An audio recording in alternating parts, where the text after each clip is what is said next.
A 72 years old man collapsed with sudden onset abdominal pain. He has been suffering from back pain recently and has been taking ibuprofen.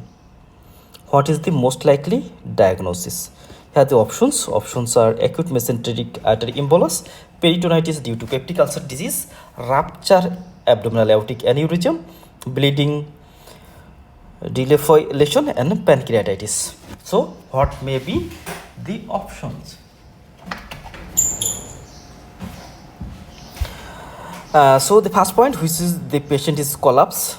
The first point is the patient is collapse, and he has history of the back pain. So this 2 point is very important. One of the back pain, second one is the collapse. So when there is option is collapse, then it goes the definitive diagnostic point. And back pain recently, it is also very important. So in abdominal aortic aneurysm, first of all, the abdominal aortic aneurysm, it is a common vascular surgery problem, and it may be occurs either true aneurysm or false aneurysm. What is the true aneurysm?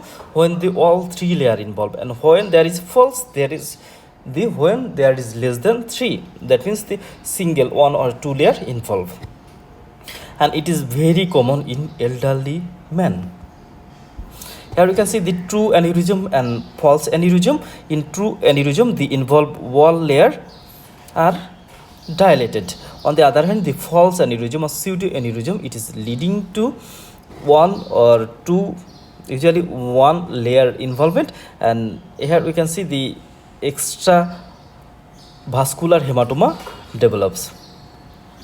And what are the causes? The causes are the smoking and hypertension. So smoking and hypertension, they are the commonest cause. And here it is very important that hypertension usually develop in the older age. That means above the 40 years of the age. So as the hypertension develop in later stage, so abdominal aortic aneurysm, it also occurs in later stage of the life. And also the smoking leads to hypertension.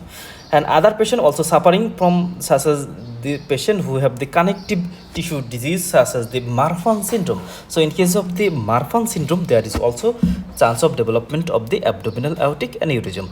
And extracellular matrix become disrupted with change in the balance between collagen and elastin fiber. There are the collagen and elastin fiber, they are present in the vascular wall. When this collagen and elastin fiber, they are compromised, they are damaged or reduced in this condition, what occurs in this condition? Abdominal aortic aneurysm develop. So what are the management? Most of the abdominal aortic aneurysm are incidental findings. That means most of them are asymptomatic. Only what happen? Only there is the back pain, nothing else, or intrascapular back pain. So intrascapular or back pain, it is the only the clinical feature, and they are usually neglected. The symptom most often related to rupture or impending rupture. So symptom when finally develop when there is rupture or impending rupture. In case of the rupture, what happens? The patient suddenly collapses because the huge amount of blood, they are going outside the blood vessel. So the patient rupture. About 20% the rupture occurs anteriorly, and about 80% it is occurs in the posteriorly. So abdominal aorta is anteriorly, it is 20%, and posteriorly 80% rupture occurs. And in case of anterior rupture, there is very poor prognosis because the anteriorly there is a huge space. The abdominal cavity is a large space, so there is more blood comes from the blood vessel in the abdomen.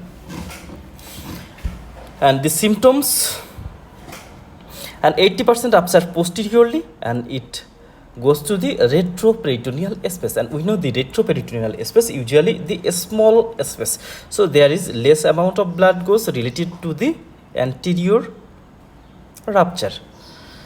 And risk of rupture, it is related to the aneurysmal size. When there is more size, there is the more chance of the rupture. That means when it is 7 centimeter diameter, then 75% risk of the rupture. But when it is less than 4%, less than 4 centimeter, it is only 2% chance of the rupture. And what is the key feature of diagnosis? It is the collapse. So when any question, you can see there is a collapse, first of all think for rupture abdominal aneurysm. And also there is history of the back pain. So when there is a history of the back pain or intrascapular pain with sudden collapse, then go for the rupture aortic aneurysm. So there is the back pain, which is the first point. Second one is the collapse. So when there is a question, then back pain and collapse, so it is directly go for the rupture abdominal aortic aneurysm. And on the other hand, here we can see the acute mesenteric arteritic embolus. They present severe pain, not collapse. They present severe abdominal pain. Peritonitis due to peptic ulcer disease, there will be definitive fever with signs of inflammation. And bleeding Delphi lesion, they are actually the vascular lesion in the stomach. And pancreatitis, in case of pancreatitis, there is severe abdominal pain.